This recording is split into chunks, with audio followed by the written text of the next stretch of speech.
Festival voice channel में आप लोग का स्वागत है। आज की कहानी बहुत ही इंटरेस्टिंग और पारिवारिक कहानी है एक लड़के की जिन्होंने दौलत की लालच में अपनी ही घर में तीनों भाइयों से शादी की। आइए इस कहानी को शुरू करते हैं। एक लड़की ने दौलत के लिए एक ही घर में तीनों भाइयों से शादी कर ली। मैंने अपने बड़े बेटे की शादी अपने पति के दोस्त की बेटी से करवाई तो शादी की रात ही डिवोर्स तक नौबत आ गई थी। मैंने गुस्से में आकर अपने बड़े बेटे को घर से निकाल दिया और दूसरे बेटी की शादी इससे करवा दी, लेकिन दूसरे बेटी ने भी शादी की रात ही उसे डिवोर्स दे दिया था। मैंने इस राज को मालूम करने के लिए तीसरी बेटी की ज़बरदस्ती शादी करवाई और दूल्हे की जगह खुद कमरे में चली गई। मेरे पैरों तले से ज़मीन निकल गई जब तीसरी बेटे के कमरे में आते ही मेरा नाम रोशनी है। मैं हैदराबाद में रहती हूँ और अपने पापा की इकलौती बेटी हूँ। मेरी शादी एक बहुत अच्छे ख़ानदान में हुई थी। ससुराल वाले सब बहुत अच्छे थे। मेरी आदत है कि रोज़ सुबह वॉक पर निकल जाती थी। मेरे सास भी मेरे साथ ही होती थी, मगर 8 मिनट बाद ही वह अपना रास्ता बदल कर कहीं चली जाती और 1 घंटे बाद खुद ही वापस आ जाती। अक्सर कोई न कोई रहती थी। घर में भी चुपचाप रहती थी। मुझे लगता था कि मेरी सास अंदर से बहुत दुखी है। मैं बहुत कोशिश करती कि वह मुझे अपने दिल का दर्द और हाल बताए, मगर ऐसा नहीं करती थी। मैं एक अस्पताल में डॉक्टर थी। एक दिन दोपहर को अस्पताल से घर आते हुए मैंने अपने सास को गया के बाहर देखा। वह सड़क की दूसरी तरफ थी, इसलिए जब मैं वहां पहुंची तो वह जय के अंदर चले गए। मैंने गेट पर खड़े आदमी से पूछा तो वह कहने लगा, यह माँ जी अक्सर यहाँ आई। मैं वहाँ बाहर ही रुक गई। आज मैं सास से बात करना और उससे मालूम करना चाहती थी कि आखिर क्या वजह है इस सारे मामले की। 1 घंटे बाद जब मेरी सास जय से बाहर निकल आई तो मुझे सामने देख घबरा गई। मैंने प्यार से कहा, माँ जी आप यहाँ क्यों आई है, किससे मिलने आई है, आज मुझे सब जानना है। मेरी सास कहने लगी, तुम घर चलो मैं सब बताती हूँ। हम घर आकर कमरे में बैठ गए और मेरी सास अपनी कहानी सुनाने लगी। कहने लगी, मेरी शादी बहुत अमीर घराने में हुई। मेरे पति मुझसे बहुत प्यार करते थे। अपने खानदान में सबसे बड़ी बहू होने के नाते सब मेरी बहुत इज्जत करते थे और मेरा हर कदम मानते थे। दूसरी वजह यह भी थी कि खानदान घर में सिर्फ मैं ही थी जिसके सिर्फ बेटे ही बेटे थे। मेरे 5 बेटे थे और बेटी कोई नहीं थी। मुझे बेटी का बहुत ख्वाहिश थी, मगर भगवान ने शायद मेरी किस्मत में बेटी नहीं लिखी थी। मैं तो यही चाहती थी कि मेरी पहले औलाद ही बेटी हो, मगर यह हसरत ही नहीं रही। 5वां बेटा अभी 2 साल का ही हुआ था कि मेरे पति का एक हादसे में मृत्यु हो गया। मेरे बेटों में 2 साल का ही फर्क था और वह सब एक साथ जवान हो रहे थे। खानदान वालों की नज़र मेरे बेटों पर जमी हुई थी क्योंकि वह बहुत खूबसूरत और हैंडसम और नौजवान थे। मैंने उसकी परवरिश बहुत अच्छे से की थी। मुझे अपनी परवरिश पर नाज था। मेरा बड़ा बेटा की उम्र अभी 15 साल का था जब मेरी ननद ने अपने ससुराल से मेरे बेटे के लिए रिश्ता लाई थी। वह लड़की अभी 13 साल की थी और बहुत प्यारी सी थी। मेरी ननद ने मुझे कहा कि यह लो लड़की और इनके घर की हालत बहुत ख़राब हो गए हैं। वह लोग अपनी बेटी की परवरिश नहीं कर सकते, इसलिए उसे आपके पास छोड़ने आई हूँ और मेरे पास भी इतनी गुंजाइश नहीं है कि इस बच्ची को मैं रख सकूँ। आपके पास कोई बेटी नहीं है तो आप इसे रख ले। आज से यह आपकी बेटी हुई। आपकी बेटी की ख्वाहिश थी ना, अब आप उसे बेटी। राधा मुझे बहुत पहले से ही बहुत अच्छी लगती थी। मेरी कोई बेटी तो नहीं थी, पर मैं उसको प्यार करके अपनी हसरत पूरी कर लेती। अब तो वह मेरी बेटी ही बनकर हमारे घर आ गए। वह मुझे आंटी माँ बुलाती थी और मेरे आगे पीछे घूमती थी। मेरे सारे काम अपने हाथों से भाग भाग कर करती थी। मुझे राधा से बहुत मोहब्बत हो गई थी। जब अचानक 2 महीने बाद उसका आप उसे रोने आ गया। कहने लगा, मेरी बेटी मुझे वापस कर दो। अगर पास में रखना है तो उसके नाम कुछ प्रॉपर्टी कर दो ताकि उसका भविष्य सुरक्षित रहे। मैं यह सिखाकर जादुई बर्दाश्त नहीं कर सकती थी, इसीलिए अपना एक प्लॉट उसके नाम कर दिया ताकि उसके बाप को तसल्ली हो जाए। प्लॉट नाम करने के बाद उसका बाप चुपचाप होकर चला गया।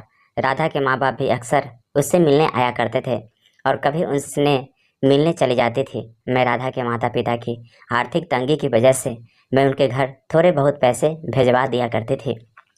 मेरे सारे बेटे भी राधा को बहुत प्यार करते थे, उसे सगे बहन समझते थे। जब राधा का ही शादी की उम्र हुई तो मैंने रिश्ते ढूंढना शुरू कर दिया। राधा के माता पिता मेरे घर आए और कहने लगे, बाप राधा कैसे इतना प्यार करती है, हाँ, उसे हमेशा के लिए अपने घर में क्यों नहीं रख लेती। मैंने पूछा कैसे, तो कहने लगी, बाप आपकी शादी अपने बड़े बेटे से करवा दे, वे हम सब की नज़रों के सामने रहेगी। उसके ख्याल में मैं भी चौंक गई कि हाँ, मैंने तो ऐसा सोचा ही भी नहीं था। असल में मैंने उसे अपने बेटों की बहन समझा था, लेकिन फिर उसके माता पिता ने मुझे बहुत समझाया कि वह तुम्हारे इस रिश्तेदार की या तुम्हारी अपनी बेटी थोड़ी ही है, इसलिए राधा और सुधीर की शादी में कोई हाज नहीं है। इसलिए मैंने बेटे की बात की तो वह दंग रह गया। कहने लगा कि मम्मी, मैं राधा कात को हमेशा छोटी बहन जैसा समझा है, मैं उसे शादी नहीं कर सकता। वह शादी के लिए मान ही नहीं रहा था, मगर मैंने उसको राज़ी कर लिया। बेटे की शादी राधा से करके मैं बहुत खुश थी। मुझे यह भी था कि अगर बाहर से कोई और बहू तो ना जाने कैसी निकलेगी। अच्छा है, घर की बात घर में ही रह गई। दोनों को कमरे में छोड़कर मैं अपने कमरे में आ गई। अभी मुझे ज़्यादा देर नहीं हुई थी कि बेटे के कमरे में चीखने की आवाज़ आने लगी। मैं घबराकर बाहर भाग के, भगवान की रक्षा करे, क्या हो गया। घर में जितने भी मेहमान थे वह सभी भेज बेटे के कमरे का दरवाज़ा खुला हुआ था और वह सोफे पर बैठा हुआ था, जबकि मेरी बहू कमरे के बीचों बीच रो रही थी। मैंने आगे बढ़कर उसे गले से लगा लिया और पूछा कि क्या हुआ है। उसने कोई जवाब नहीं दिया। मेरा बेटा अपनी जगह से अंगूठा और बोला, मम्मी, मैंने इससे तलाक लेनी है। मैं उसकी बात सुनकर बिल्कुल हैरान रह गई। सब मेहमानों के मुंह हैरत से खुला रह गया कि नई नवेली दुल्हन को कमरे में आते ही बीवी को तलाक की बातें क्यों कर दी। मैंने भी गुस्से में आकर बेटे के मुंह पर थप्पड़ मार दिया और कहा कि तुम क्या बकवास कर रहे हो, होश में हो तो। कहने लगा, मम्मी, सच कह रहा हूँ, मैंने वाकई उसे तलाक लेनी है।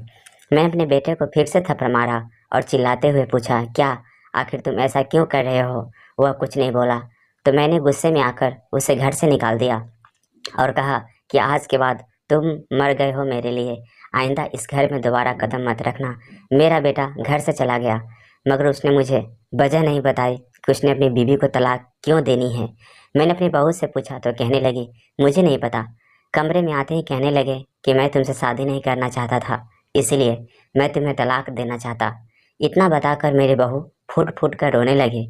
सारे मेहमान हम पर तू तू करने लगे। मेरे बेटे ने इतने लोगों के सामने मेरी नाक कटवा दी थी। लोग मेरी परवरिश पर स्वर आवाज़ उठाने लगे। मेरे बहू के माँ बाप भी वहीं थे। वो अपनी बेटी के दूसरे कमरे में दे ले गए और मैं अपने कमरे में आ गई। मुझे यकीन नहीं आ रहा था कि मेरा इतना काबिल और अच्छा बेटा ऐसा भी कर सकता है, मुझे इतना शर्मिंदा भी करेगा और अपनी बीवी को इस तरह तलाक की बातें करेगा। मुझे वजह जानने की बड़ी जिज्ञासा हो रही थी कि कोई तो वजह होगी। अगले दिन मेरी समधन और समधी ने बहुत मंगला किया और कहने लगे कि हमारी बेटी का भविष्य खराब हो गया है, कोई तलाकशुदा लड़की से शादी क्यों करेगा। आपके बेटे ने मेरी मिट्टी की ज़िंदगी बर्बाद कर दी है। उसके पास तो कोई औलाद या ज़्यादा तो है नहीं कि कोई उससे दौलत के लालच में शादी कर ले। मैं बहुत शर्मिंदा महसूस कर रही थी कि मेरे बेटे की वजह से आज मुझे ये दिन भी देखना पड़ा। मैंने सोचा तो मुझे लगा कि मेरा समझ सही कह रहा था। मैंने बड़े बेटे को घर और ज़िंदगी दोनों से निकाल दिया, इसीलिए उसके हिस्से की सारी जायदाद अपनी बहू के नाम कर दी। मेरी बहू मुझसे बहुत मोहब्बत करते थे। मेरी बहू भी कहने लगी कि मेरी माँ बाप आप ही हो, मैं आपको छोड़कर नहीं जाऊंगी। मेरे बेटे ने मेरी बहू को तलाक तो दे दिया, लेकिन उसके बाद अक्सर मेरी बहू घर से वह कहने के लिए एक नज़दीक पार्क में चली जाती थी। मैं भी जान देना चाहती थी कि बेचारी का दिल लगा रहे। राधा मुझे दिखाने के लिए खुश रहा करती थी, मगर मैं जानती थी कि खुश नहीं है। कभी कभी मुझे उसकी हरकतें अजीब ही लगती थी, मगर मैं यह सोचकर इग्नोर कर देती थी कि शायद यह सदमे की वजह से ऐसी हो गई है। वह सारा सारा दिन फ़ोन पर बातें करती रहती थी। मम्मी से बातें कर रही हूँ, कभी बहन परेशान होकर रोने लग जाती। उन्हें दोनों में सबसे छोटे बेटे का एक्सीडेंट हो गया और छोटा बेटा इस दुनिया को हमेशा के लिए छोड़कर चला गया। मेरी तो मानो जैसे कमर ही टूट गई। एक बेटा पता नहीं कहाँ दर बदर भटक रहा था और दूसरा बेटा भी मुझे छोड़कर चला गया था। मेरी बहू ने मेरा बहुत साथ दिया था और उसकी वजह से हम दोनों सास बहू का दिल लगा रहा था। कुछ दिनों बाद मेरे समधन और समधी आए और कहने लगे कि अपने दूसरे बेटे की राधा से शादी कर दो कि तुम्हें उसकी ज़रूरत है। उसकी बात सुनकर मैं राज़ी हो गई और दूसरे बेटे को बुलाकर कहा कि मैं तुम्हारी शादी राधा से कर रही हूँ। और वह राधा की उम्र का ही था, लेकिन फिर भी वह हिचकिचा रहा था। कहने लगा भाई ने उसे पता नहीं क्यों तलाक दी है। मैं कैसे उससे शादी कर लूँ। मैंने बेटे की अपनी कसम देकर राजी किया कि मेरा मरा हुआ मुंह देखेगा अगर तुमने राधा से शादी नहीं की तो। वह राजी हो गया और राधा से शादी कर ली। मेरी बहू ने, बेचारी, उसने तो मुझे साफ कह दिया था कि आप मेरी माँ हैं, किसी गरीब से भी शादी करोगे तो कर लूँगी। उन दोनों की शादी करवा कर मैं बहुत संतोषजनक हो गई थी। अब सब ठीक हो जाएगा, लेकिन दिल में कहीं बेचैनी सी लगी हुई थी। मैं सब ठीक होने की प्रार्थना कर रही थी। अपने कमरे में आ गई। कुछ ही फेरे गुजरता था कि फिर से वही हुआ जिसका डर था। बेटे के कमरे से चीखने की आवाज़ आ रही थी। मैं अपने आप को संभालती हुई भाग कर आ गई तो वही दृश्य देखा मैं एक बार पहले भी देख चुकी थी। मेरे उस बेटे ने भी मेरी बहू को शादी के पहले रात तलाक देने की बात कही थी। मैंने वजह पूछी तो कहने लगा कोई वजह नहीं है और खुद ही घर छोड़कर चला गया। ये मामला मेरी समझ से बाहर था कि आखिर ऐसा क्या वजह थी कि मेरी बहू को एक बार फिर तलाक हो गई थी। उस बेचारी का तो घूंघट भी नहीं उठाया गया था। एक बार फिर हमारी बहुत बेइज्जती हुई। लोग कहने लगे उनके घर को नज़र लग गई है। अच्छे खासे माँ के आज्ञाकारी लड़के इस तरह के बागी होकर घर छोड़कर चले गए। इस बार मुझे थोड़ा शक होने लगा था कि कोई तो ऐसी वजह होगी ना कि मेरे दूसरे बेटे ने भी उसे तलाक देगी। अगर आखिर क्या वजह थी, कसूर किसका था, बेटे का या मेरी बहू का। मैं बिल्कुल चकरा कर रह गई थी। इतनी सीधी बात हरगिज नहीं थी जितनी नज़र आ रही थी। मैं पागल होने वाली हो गई। मेरे दो बेटे का घर छोड़कर चले गए। एक बेटा मर गया और एक बिस्तर पर था। अब बस्ती से नंबर वाला ही रह गया था। अजीब बात है कि मेरी बहू ने इस बार भी अपने माँ बाप के साथ जाने से मना कर दिया, लेकिन मेरे साथ रहते हुए भी वह मेरे पास नहीं होती थी। हर वक्त कमरे में बंद रहती थी। मैं एक दिन बीमार हो गई तो अपने बेटे के साथ डॉक्टर के पास चले गए। वापस मैंने बेटे से कहा भूख लग रही है, कुछ खा लेते हैं। हम दोनों एक रेस्टोरेंट में आ गए। अभी हम दरवाजे पर ही थे कि मैंने अपने बड़े बेटे को देखा। वह किसी लड़की के साथ बैठा हुआ था। उस लड़की की हमारी तरफ पीठ थी, इसलिए मैं उसको देख ना सकी। मैं चुपचाप बेटे को लेकर एक कोने में बैठ गई। इतनी दूर से मुझे उन दोनों की बातों की आवाज़ तो नहीं आ रही थी, मगर लग रहा था कोई परेशानी वाली बात है। तभी वह दोनों बहस कर रहे थे। थोड़ी देर बाद मेरा बेटा भी लड़की के साथ वहाँ से बाहर निकला। उसे देखकर मैं शक में पड़ गई थी, क्योंकि वह लगा था तो मेरी बहू जैसी थी, मगर क्योंकि उस लड़की ने अपना मुंह ढका हुआ था इसलिए मैं पहचान ना पाई। मैंने सोचा मेरी बहू यहाँ कैसे आ सकती है, भला उसकी तो तलाक हुई है, वह क्यों आएगी यहाँ। मैंने इसी वक्त घर पर कॉल करके नौकरानी को कहा कि देखो ज़रा यह शिक्षा दीदी घर पर है। नौकरानी ने कुछ देर बाद बताया कि नहीं जी, वह तो घर पर नहीं है। मेरा शक फिर से अपनी बहू की तरफ बढ़ गया। घर जाकर मैंने अपनी बहू पर नज़र रखनी शुरू कर दी कि उसकी कोई खास ऐसी बात मुझे नज़र नहीं आई, सिवाय उसके कि वह कभी कभी अकेली बाहर चली जाती थी। एक दिन मैंने भी उसके पीछे पीछे चल पड़ी। मुझे उस वक्त झटका लगा जब वह पार्क में मेरे दूसरे नंबर वाले बेटे से मिल रही थी। वह काफ़ी छुप छुप कर उससे बातें कर रही थी। वह वाकई मेरे बेटों से मिल रही थी, मगर किस लिए और क्यों। उन्होंने तो उससे तलाक दी थी ना। मैंने राधा से कई बार पूछने की कोशिश की थी कि मेरे बेटे ने तुम्हें तलाक क्यों दी थी, मगर वह कुछ बताती नहीं थी। आखिर मैंने यह रात जानने का फैसला कर लिया और एक दिन राधा से कहा कि मैं तुम्हारे तीसरी शादी अपनी तीसरी बेटे से करवाना चाहती हूँ, क्या तुम राजी हो। मेरे बहू कहने लगे आप मेरी माँ है, जो चाहे मेरी ज़िंदगी के साथ करे, आपका हक है।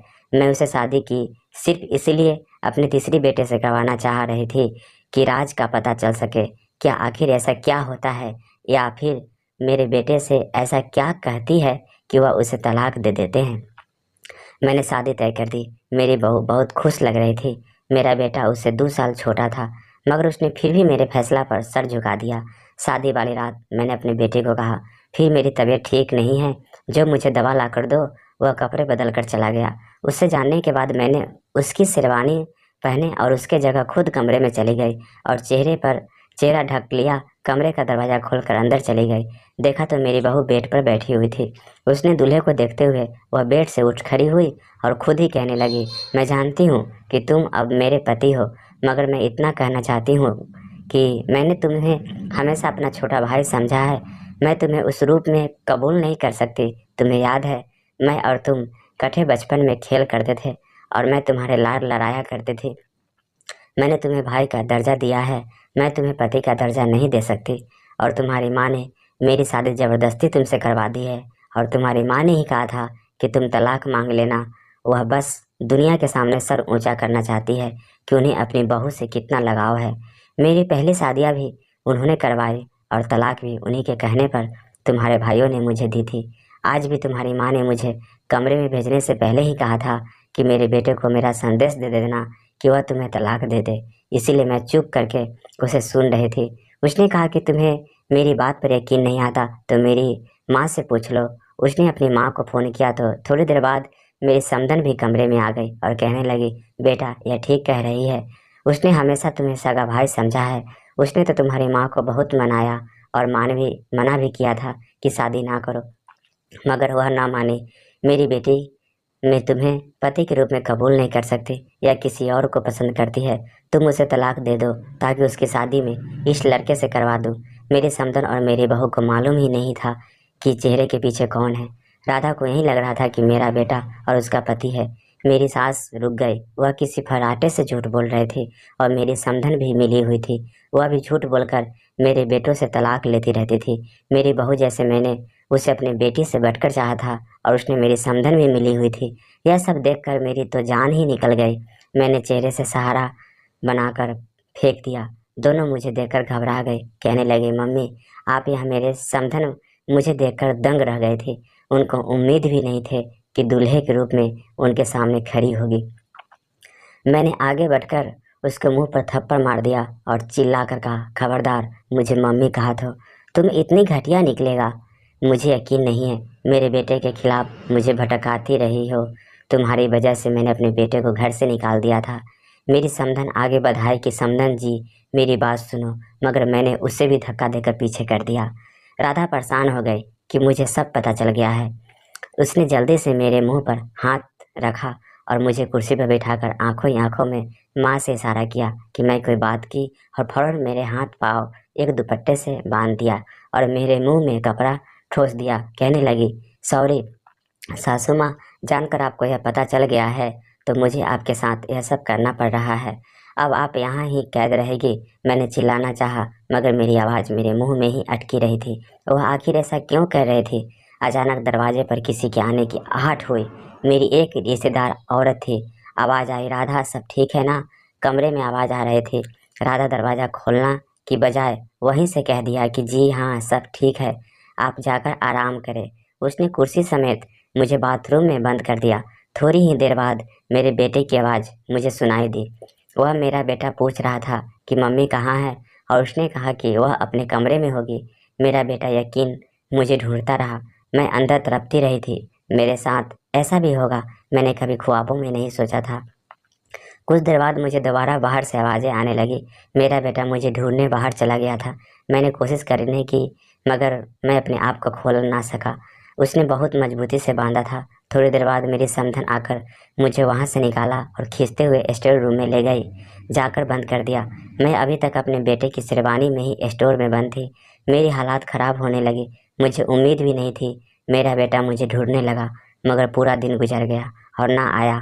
मुझे वहाँ पर कैद हुए 2 दिन हो गए थे और आधा आकर्षित दिन में सिर्फ एक बार खाना दिया था और अब भूख से मेरी जान निकल रही थी। मैंने अपने आप को आज़ाद करने की कोशिश शुरू कर दी, जो मैं पिछले 3 दिन से कर रही थी। शाम तक मैंने जोर लगाकर कुर्सी को काफ़ी ढीला कर लिया था और रात तक मैंने अपने आप को छुड़ा लिया था। रात को जैसे ही दरवाज़ा खोलकर राधा अंदर आई हुई थी, मैंने स्टोर रूम में रखा हुआ डंडा उठा लिया और उसके सर पर दे मारा। उसे बेहोश कर दिया और खुद भागते हुए स्टोर रूम से बाहर आ गई। मेरा बेटा बेचारा मुझे ढूंढ ढूंढ कर थक गया था। मैं चीखते हुए बेटे को आवाज़ देने लगी।